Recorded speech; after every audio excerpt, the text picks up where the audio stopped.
Hi అండి, welcome back to my channel. ఒక performance coach కష్టం గురించి చెప్పిన విషయాలు నాకు బాగా నచ్చినాయండి. అతను ఏమంటాడంటే, మీకు ఏ కష్టం కావాలో నిర్ణయించుకోండి అని చెప్పి అంటాడు. ఎగ్జాంపుల్, ఇప్పుడు మీకు మనకి నైట్ అర్లీగా పడుకోవటం, తొందరగా పడుకోవటం, పొద్దున్న లెగటం కష్టమే.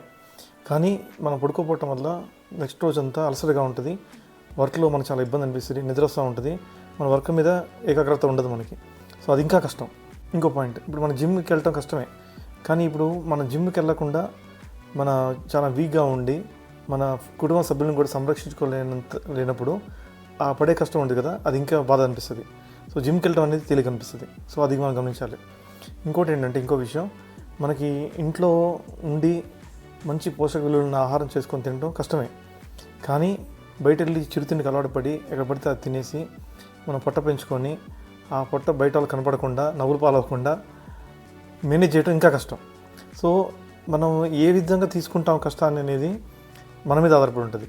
సో ఏ కష్టం అనేది మనకి అవసరం, ఏ కష్టం ఇంపార్టెంట్ అనేది మనం ఆలోచించి నిర్ణయం తీసుకొని దాని తగ్గట్టుగా మనం యాక్ట్ చేస్తే జీవితం చాలా బాగుంటుంది. Thank you for watching my channel. Bye.